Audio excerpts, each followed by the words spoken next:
Preacher. We're going to take our first look into advanced guides. We're going to do our advanced look at the Fire Mage. Now, doesn't matter if you don't play a Fire Mage, there are going to be things in here that help you out. But as an advanced guide, we aren't going to be covering things like how to do combustion and things like that, okay? We've covered that in earlier guides, nothing's really changed there. What we are looking at in the advanced guides is what happens when you get to high level gear and how things start to change. So we are going to be looking at how stats and stuff changed that if you did when you first created your character would actually negatively impact you. So what I would actually recommend to you once you hit like Nighthold gear, you're getting 900 plus item level, you can make decisions there that you can't make with a fresh mage, okay? So think of it from that perspective. If you've just capped, a lot of this stuff isn't going to affect you until later down the road, okay? Depending on how quick you gear, which could be any level. But still, pay attention because there are going to be things in here that affect all range classes and also how different ideas develop. So if you're quite new to the game, I'd really recommend you listen anyway and understand how the game changes as we move up in gear levels and how we affect things like tier bonuses, how specific trinkets come into it, how we can look at various streams and various logs and see that the best mages are all using different stats and different talent setups. How did they arrive at that decision? How can I arrive at that decision? All right, so these are all things we're going to do today. So bear with me. We're going to split it up into nice, simple bits for you, and then we'll work our way through it. I'm quite excited, actually. I don't get to do really nerdy stuff that often anymore, so I'm going to do it. Get nerded on me.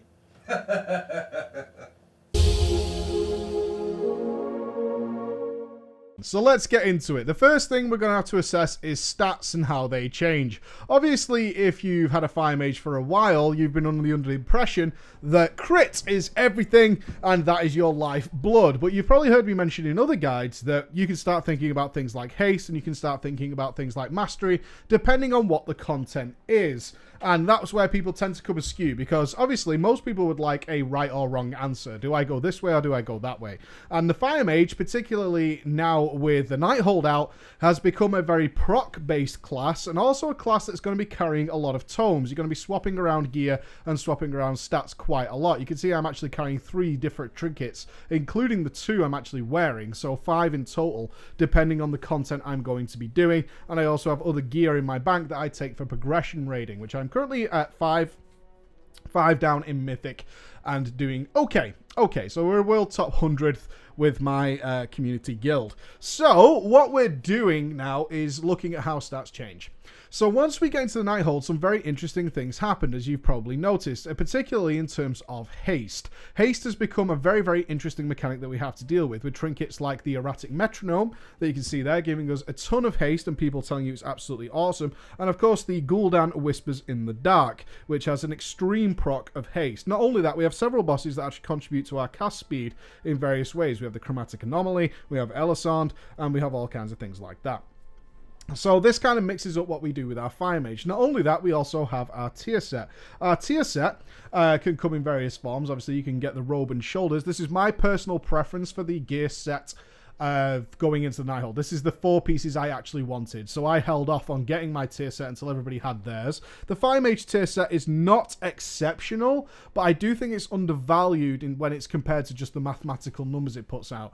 So we have our 2-piece where Enhanced Pyrotechnics provides an additional 20% critical strike chance from each application. Okay, so although this is technically not a great DPS upgrade, the gameplay change I actually think is really undervalued, because this really stops us running into the situations where we're going to be casting fireballs back to back, and that is such a lovely feeling. We can almost predict to the point that we will get a Pyroblast on our next cast, and having that knowledge behind us allows us to make some cool decisions, which we'll talk about.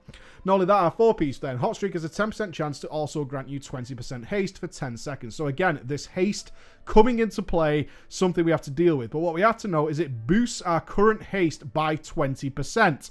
Okay, so the more haste you have, the more effective your 4-piece is. So if we just get a couple of procs here, hopefully I can get it to show off.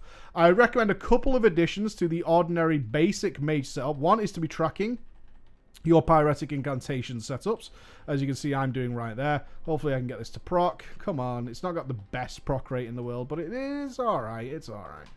It's okay. if it'll happen for me. It's not going to happen, is it? But we should also be tracking, I'm going to keep casting here so you can see it. We should also be tracking our streaking. Okay, so streaking is the 4-piece set bonus. That is what is going to allow us to actually gain that 10% haste. And with that information, we're going to make more decisions. So also as the advanced guide, I'm actually going to include in here that legendaries, you should be packing a decent choice of legendaries at this point. I've been okay, not particularly lucky. I have the braces, which is basically like the main one. This is going to apply to both of the major legendary sets that you want. The other one I wear is Cephas. Not exactly a terrible item. I think, again, another item that is severely devalued by the community. And primarily that's because people underestimate the proc. So there you go. You can see I have a notification here that says my 4-piece is procced. And this is letting me know a countdown and a timer that my 4-piece is working. It's called streaking. I recommend you add that as well because we are going to make decisions on that.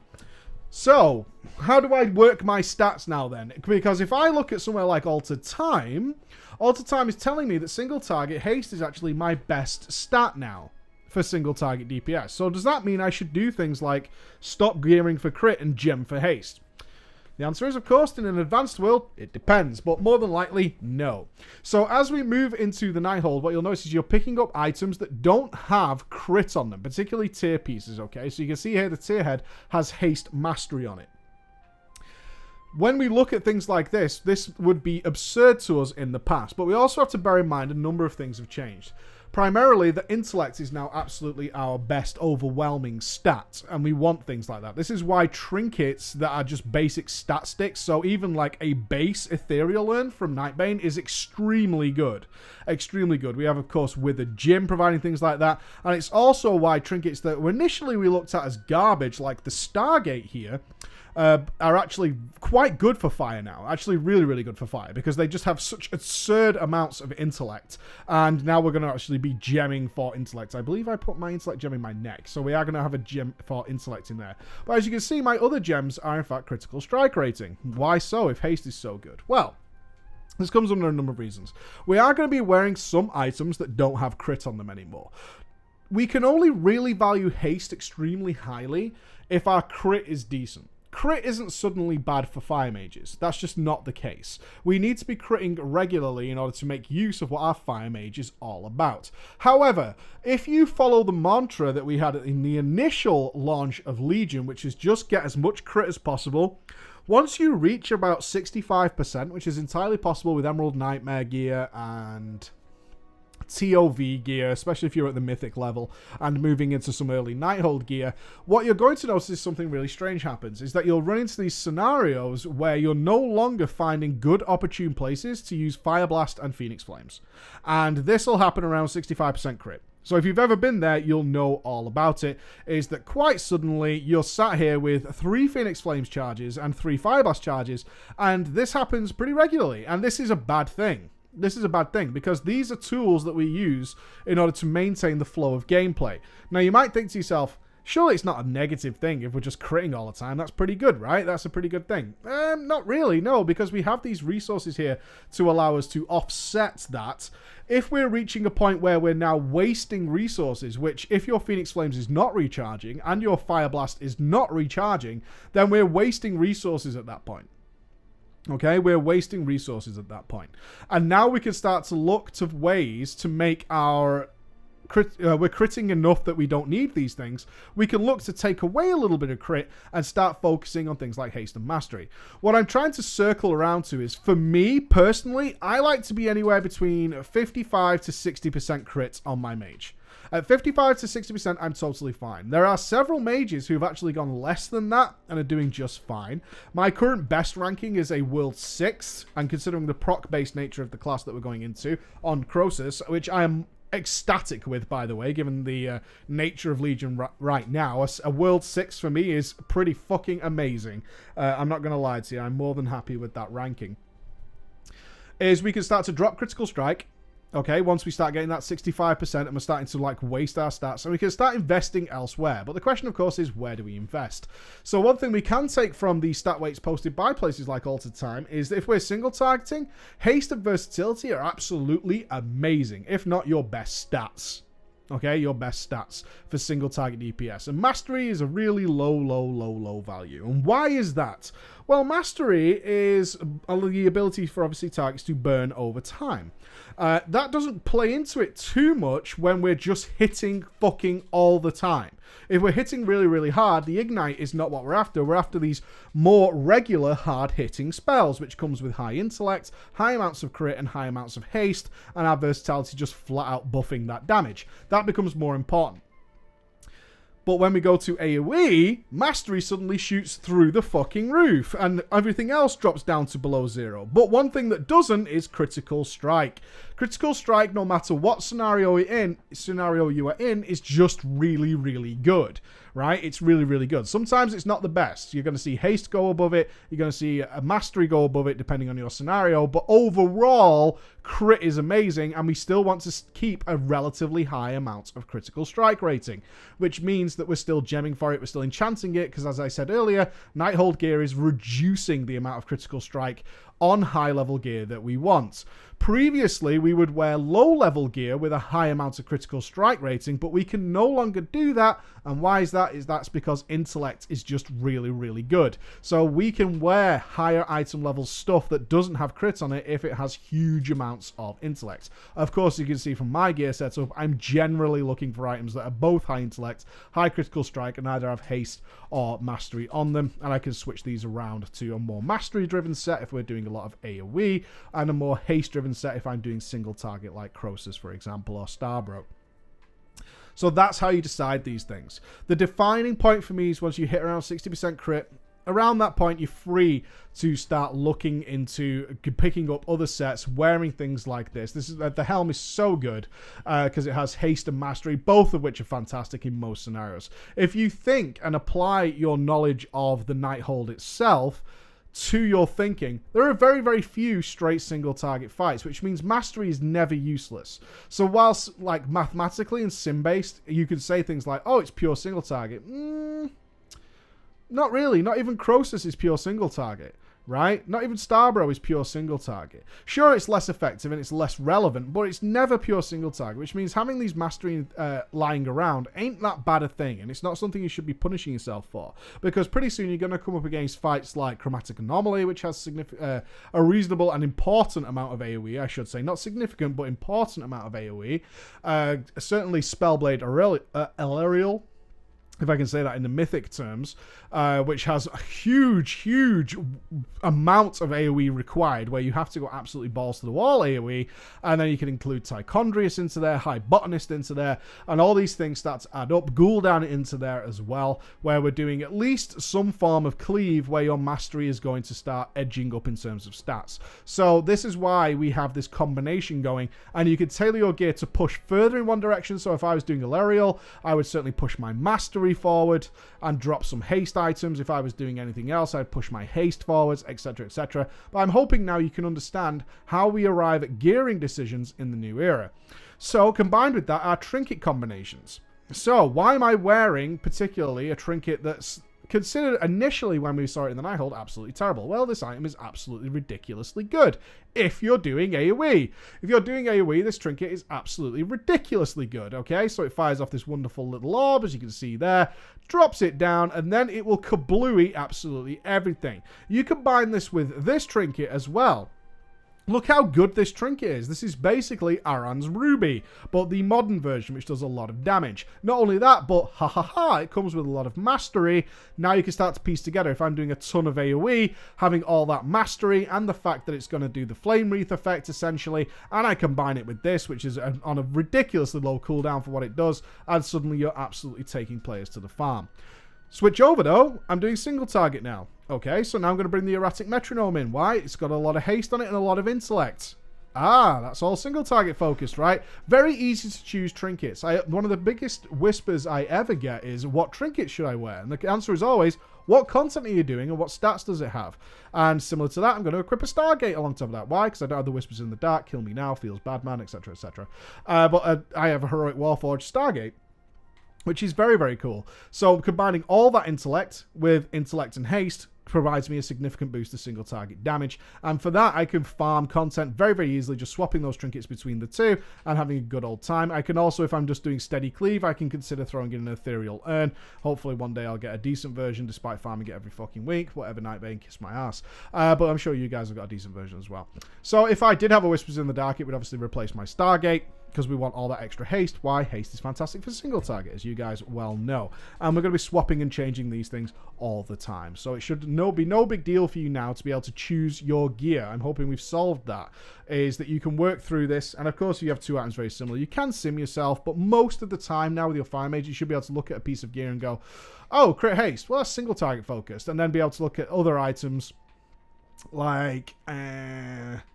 crit mastery. That's more AoE focused, right? You can sort of start making these ideas and you can start building these sets. So let's move into the talents now. Something that I know from streaming my mage to many of you is a point of contention, because people want to have a clear answer. So we're gonna have to talk about these things in a little bit of time here. I know you guys weren't expecting a short video when it's an advanced guide.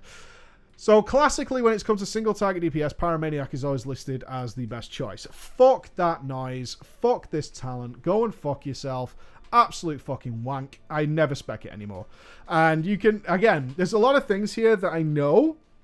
I absolutely know people will be arguing about in the comments. All I can tell you is a lot of my thought takes in everything that's mathematically calculated. I apply that to what I actually encounter while playing the game. I get consistently great results unless I'm doing all the odd jobs. I tend to be the odd job man in our raids. But if I do get to do straight up DPS, it's all good, man. It's all fucking good. So Pyromaniac, I consider just complete garbage. Absolute fucking garbage. Why? It procs at all the wrong times. And often you want it to be proccing during combustion, which means with our haste levels, a very interesting thing will happen with combustion. If you have high haste and you have an erratic metronome and you have the 4-piece proc and you have a Whispers in the Dark, is your global cooldown stuff becomes so low that you're constantly having to do what's called the Mage dance in order to do a combustion. So I'll show you the Mage dance. Which is firing off something like that, and then you're going into it, and you have to keep moving like this. And the reason we do this is because our global cooldowns and stuff become so low when we have streaking up and metronome up. You can see I've got 2 stacks. That we can activate another spell before even Pyro has hit the target, and we start running into the scenario where you'll be like instant casting it, and you go straight into a cast. And you don't want to do that during combustion. And it's absolutely horrific, and it's the worst thing in the world. So Pyromaniac just loses value there. It's as simple as that. It loses value. And often it just procs at all the wrong times. And being a mage and dealing with procs like we're going to do now, I've already mentioned a couple, is not something we want to deal with. Therefore, we just default to conflag for nearly all scenarios. Okay? We're defaulting to it in nearly all scenarios because conflag is just overwhelmingly good. I have yet to find a reason to really use Firestarter. It's always been conflag for me. Since the Nighthold launched, I have never spec'd Pyromaniac, and I've had great results, single target, whatever, without ever using Pyromaniac. I've tried it a ton of times, believe me. I tried it a ton of times, and it always... I feel like I'm being annoyed by it because it's not proccing when I want it to. Level 30, Shimmer. Shimmer is just becoming into its own. So as you'll know, in 715 we lost Ice Flows, and people are still not really getting Shimmer in terms of how great this is to be able to move around and do things. I don't think people really realize how powerful this is, even to the point where you can turn around and not be facing the target, and you continue to cast and can then readjust yourself. I see people trying to do this sort of strafe like this to find where to go with the blink. It doesn't matter. Look, you can blink backwards and then turn around once you reach a spot. Obviously, doing correct and proper blinks to perfect places is something you should be trying to do. As you can see, I did in my Guam kill here, is blinking absolutely perfectly in order to hit where I want to hit. But still, Shimmer forever. Okay, so now it gets trickier. Level 45, what are we picking here and why? Okay. There are a lot of people who are debating in terms of actual gameplay what's better. I'm not talking about the guys who are working stuff out on Sims. That's excellent information and never going to complain at it, but people are seeing very different results by doing different things. All we can universally agree on is that Incanter's Flow is not worth for a Fire Mage. Now, at the start of Nighthold, it was like mirror images or die if you're a single target. And that was it. It was mirror images or die. And in many cases, it still is. However, with the more and more procs that we're able to manage, there are more and more opportunities to make absolute best use of Rune of Power. And that means that we can start making better decisions, particularly if you have the bracers, and if you have things like your 4-piece, and you have things like Whispers in the Dark. This means you're going to be able to do far more things within a Rune of Power than you could previously. And if you can line this up really nicely, you can actually start to see benefits, particularly if you do something like this, Rune of Power Meteor. You'll find a lot of people who say, well, you don't take Rune of Power unless you take Cinderstorm. It's not 100% true, and it's going to come down to how your class plays and how you prefer to play, honestly. If you know that you can line up things like Rune of Power, you can hold off on casting a Rune of Power until you get a Bracers proc, and Streaking, or a Trinket proc, or something along those lines, and a Meteor inside there with a decent crit chance, you can do huge amounts of damage within one Rune of Power now. You've got a ton of haste to take advantage of it. You've got all these things you can activate in there. You've got to remember, if you have a Bracers proc, the hold back on the Bracers proc is supposed to be this ridiculously long cast time, like 3.5 seconds. However, we have Erratic Metronome giving us a ton of haste. We also have our 4-piece giving us a ton of haste, which means you can get your Pyroblast down to an extremely short cast time. It'll vary from person to person, but you combine things like Bloodlust in there, Whispers in the Dark. That means you can start firing off a lot of stuff within Rune of Power, including a Meteor, which is going to get great benefits. And you're going to start seeing 2.5 mil Meteors dropping on targets, right? That means that we don't write off Rune of Power by default. As much as you might want to say, if I take Rune of Power, I take Cinderstorm. If I take Mirror Images, I take Meteor. That's great in nearly all occasions, but bear in mind, if you are able to concentrate a lot of effects within your Rune of Power, you can actually take great benefit of it. Mirror Images is Mirror Images. If you're not comfortable doing that, take Mirror Images if you're single target.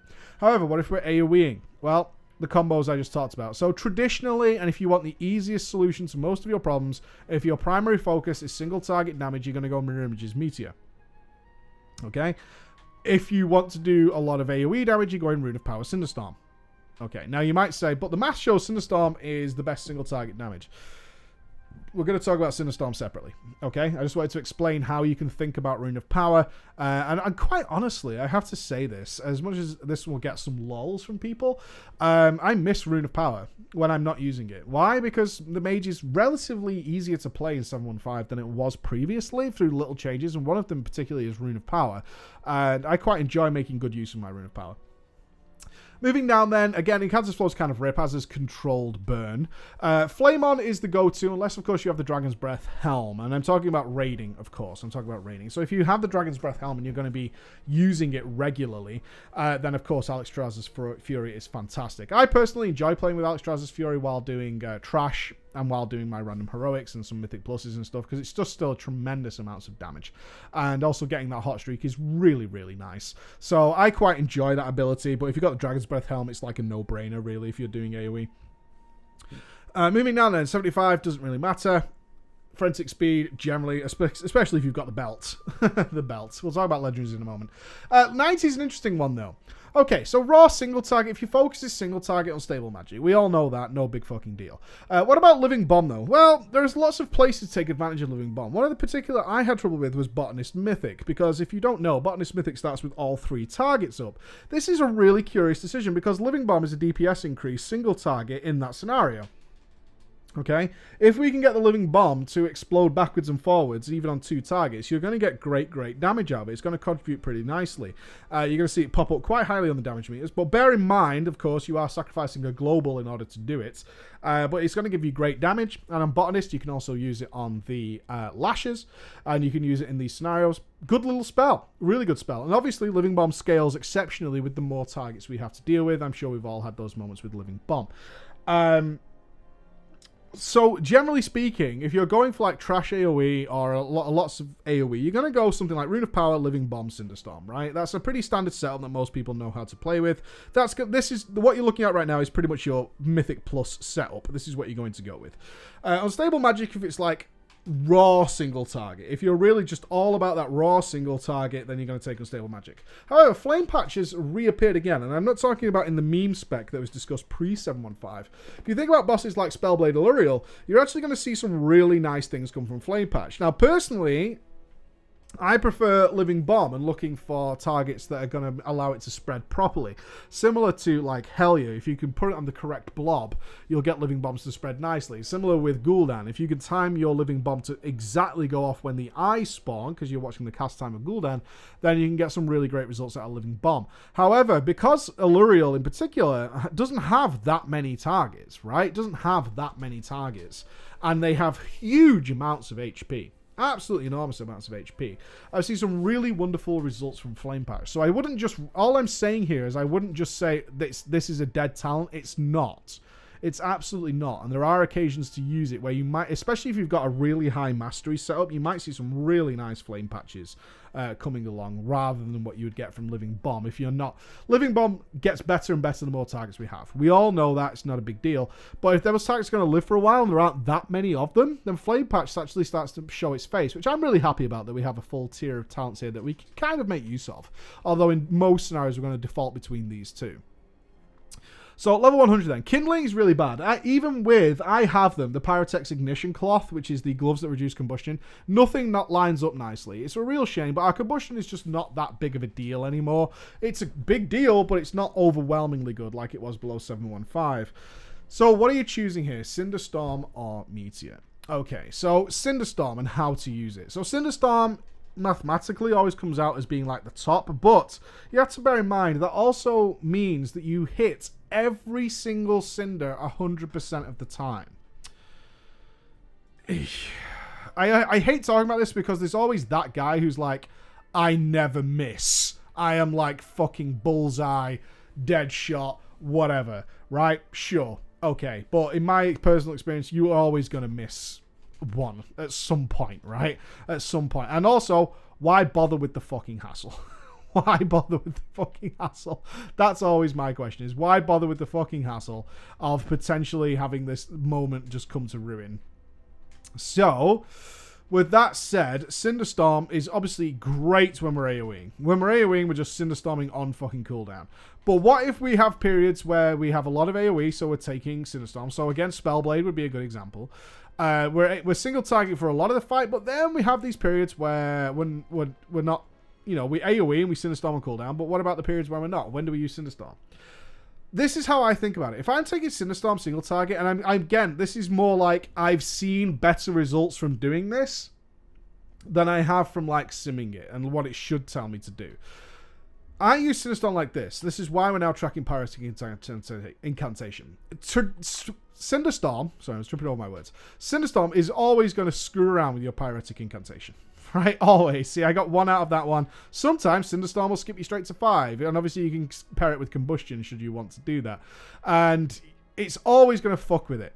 Now, Pyrotic Incantation is going to be more and more important the better your gear gets and the higher your intellect gets, because, of course, it means our critical damage is increasing, which means our hardest hitting spells, we got 4 out of that one, our hardest hitting spells are going to hit harder. This means we're now making decisions like casting our Bracers proc with 5 stacks. It's important, particularly if we're going to use Rune of Power. Now we're moving back to the idea that I talked about a minute ago, where you're trying to throw as much into Rune of Power as possible. So if you have streaking a Bracers proc and 5 stacks of Incantation, that's going to be a big fucking pyro, right? A big fucking pyro. So the way I use Cinderstorm is use it as normal, but if I have like 3+ Pyretic Incantation buffs, I hold it back until they disappear, because I want the pyros to benefit, right? That's what I'm thinking to myself. I want the pyros to benefit from it. I want to keep going and making sure I'm going to use it, but I'm like, oh, 4? Okay, I'm not going to Cinderstorm now. I'm going to see what happens here. 1, I can Cinderstorm now, because I know I'm either going to get more or less, and that took me to 5. Do you see exactly what I showed you there? Yeah? Now I'm at 5, I'm not going to Cinderstorm, but oh, I'd lost it, so I'm going to cast it now. And this is how I use Cinderstorm single target. Okay, this is what I do with it. I have 3 stacks. I'm not going to Cinderstorm. 5 stacks. I'm not Cinderstorming. It reset. I can Cinderstorm the next pull. Right? That's how I think about it. I use it when I'm okay to lose stacks of Pyretic Incantation. When I'm fine to lose Pyretic Incantation, that's when I throw in my Cinderstorm single target. At worst, you're delaying it by a couple of seconds. At worst.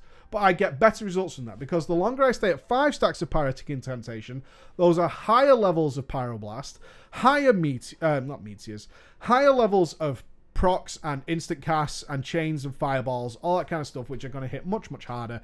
And then I can use Cinderstorm to, one, either drop down to 1 or 0 stacks, which is fine, or shoot myself straight back to 3. Right? So I'm using Cinderstorm not only as a DPS spell, but also in order to reevaluate and kind of game the system on my Pyretic Incantation. Because Cinderstorm is either going to drop all my incantation stacks, or like it did there, you can see, because it changes as it goes through them. It's either going to drop them down to 0, or it's going to give me some, which is better than fuck all, like 3, great, or it's going to give me all of them. And I go straight back to being as powerful as I potentially can be. That's how I think about Cinderstorm. In a similar vein then, if we take Meteor, people have always asked the question, is Meteor with its 45-second cooldown does not line up nicely with Combustion? We all know this if you played a Fire Mage. So what do? Do you hold back your Meteor until you get the next Combustion? Because it'll go Meteor with Combustion, Meteor without Combustion, then we get the next Meteor, but we still have 30 seconds left on Combustion. What do we do? I always say to my brain, when I'm talking to my brain about DPSing, I don't like holding it back if I got 60% crit. If I've got 60% crit, I'm more than happy to do that. But I am going to hold it back until I have 5 stacks of Pyretic Incantation. Because that means that Meteor hopefully is going to crit. That's the confidence I'm going in with. And also, it's going to crit for its maximum potential value. Right? Can I pair it up with a Rune of Power is another question. I'm going to think about it in that way. I'm going to start allowing Pyretic Incantation to dictate a lot of what I'm going to do with when I cast Meteor, rather than when it's going to be Combustion, because I have the gear to offset the need for Combustion in most scenarios. Now, some people will say, I'm not going to do that. I'm just going to definitely get it on the next Combustion. But depending on the length of the fight, you're potentially losing out on 2 or 3 Meteors throughout the fight by doing that. But obviously, you're guaranteeing you're going to get a very powerful crit out of it. So it's not as easy to decide as that. But one thing I will do is if I've got 5 stacks of Pyretic Incantation, then I'm going to be throwing out a Meteor on top of that, because that's a good chance it's going to be a decent one, and that's where I want it to come from. So that is how you decide your talents, okay? That is how you decide your talents. So good fights for this. Again, ultimately, when it came to fights that seemingly are a lot of cleave, like Botanist, I actually switched over to full single target. I played all specs on that fight, but I dictated it around what my raid did. But we had 2 Athlete Locks, 2 Shadow Priests. They were just like melting stuff that I didn't need to be worrying about the cleave. And if you've done that fight on Mythic, or hopefully you will do, you'll know that actually the main crux of the fight doesn't happen until later on when it's a raw single target fight. You actually end up, and I think this should play into your mindset of deciding talents, is that if you have phases of the fight where you legitimately stop doing damage, then you don't need all that extra cleave damage in the early phases. And in Botanist, it's about a good transition to phase 3. You can actually stop DPS there for about 10 or 15 seconds, where all this kind of comes to nonsense, and then you're broken down to this raw single target DPS method, and that's when you make decisions of. The other thing I wanted to talk about is our new way of dealing with combustions, and what people on my stream have come to know as the God Proc. What is the God Proc? Well, if we have Rune of Power, which we can take in a lot more scenarios now, and this again adds weight to Rune of Power, by the way, and we have the braces, okay, and we have our 4-piece, and we have haste trinkets, hopefully a pair of them. I'm hoping to get one tomorrow. Then our combustion isn't as simple as it used to be, which was just pop combustion and throw out all the instants in the world. In fact, we can now cast Pyroblast so quickly in its raw form that we can cast combusted, braced, procced Pyroblast inside combustion and Rune of Power pretty fucking easily should it happen. In fact, the God Proc is getting that back to back. Now, we're going to hope and pray, but this is not going to happen at all, because it's pretty goddamn rare. Most commonly, you'll get one, but usually, sometimes when the gods smile upon you, you can get 2. And what you're effectively doing there is firing off something like 13 combusted Pyroblasts, and your DPS just goes through the roof. Now, of course, this also means that you should be well aware of this if you chose a mage in the first place, is your overall DPS is decided within the first 10 seconds of the fight. Sorry, that's just the way it is, particularly if you're bloodlusting at the start. So let's do traditional pull and see what happens, and you're going to see a lot of procs go off, and you'll see me sort of talking through decisions there. So obviously, our usual pull will be pop a potion, cast that fireball, bloodlust, hope for a crit, got one. Braces proc. Now, what I'm hoping for is for streaking to pop up. Now, streaking didn't pop up, but I got the braces proc straight away. So you can see I have the timer on combustion. There's that overlapping proc there. So in this scenario, I would react to this by holding it back. Now I got streaking. And now I got a double streaking, which is a shame because I don't have all the bonuses of combustion. But look at this inside Rune of Power with streaking. Is that in that Rune of Power alone, I got three Mega Pyros off inside Rune of Power. That's something we could never do before Nighthold. If we could do that within combustion, it's the best day ever, right? But what I'm saying is you're going to make decisions. You're going to see your streaking proc sometimes before the braces proc. You're going to see the braces proc but not streaking. And how do we make decisions based on that? Well, we ask ourselves these questions. Am I bloodlusted? How long is left on combustion? And what you need to know from an advanced point of view is, one, how long does it take me to cast Pyroblast if I have Metronome, Procs, and Bloodlust? Just Bloodlust. Streaking, no Bloodlust. Bloodlust, Streaking, and Metronome. Bloodlust, Streaking, Metronome, Whispers, right? And with all that information in hand, you should have a set of values as to how long it takes you to cast a Pyroblast. And then you go, how long's left on combustion? Can I squeeze it in, essentially, including the follow-up Pyroblast? So generally speaking, that sounds like a lot, but generally speaking, it's about 4 seconds. If your combustion has 4 seconds left on it, you're fine. And you're fine in most scenarios there. If you have streaking, you're going to be fine. Bloodlust, you're going to be fine, etc., etc. And modifying your pulls like this is a really cool thing. In fact, you can actually modify it so that later in the fight, so let's say we're like, 50% on Croesus, we're coming up to our next combustion, and we're thinking about, okay, when do I want to use this next Rune of Power? When do I want to go into my next combustion? So you'll be doing the usual stuff, which is like stacking up Phoenix Flames and stacking up Fire Blast charges for the perfect sort of transition into this. Oh, I got a Braces proc. Oh, my combustion's about ready. That's interesting. I wonder if I can proc a Hot Streak. Okay. I wonder if I can go into this with fire. And you start thinking about these things, and you're like, I'm going to give it one more go to see if I can get streaking. Didn't get it, but my pyro's going to run out. So, boom, off we go. And you can see how I use Fire Blast there to get more Pyretic Incantation stacks, because, of course, I want this Mega Pyro to hit as hard as it possibly can. And now we have all these interesting, wonderful decisions to make inside of our combustion. And our Rune of Power, don't we? We have all these cool decisions to make. We can set them up really nicely. Again, this is why Rune of Power adds more weight than just going straight on Mirror Images. Despite the fact that Mirror Images is wonderful talent, there's nothing wrong with it. That's what I want to talk about today. Of course, if you're purely interested in Legendaries, the best setups you can get currently, generally speaking, are, of course, Braces and Belt if you're single targeting, and if you're AoEing, Braces and Helmet. So, fingers crossed I should get one of the other two. I've run out of all the other ones, I think. Ladies and gentlemen, your advanced look at the Fire Mage. My voice is tired. I'll see you again. Bye-bye.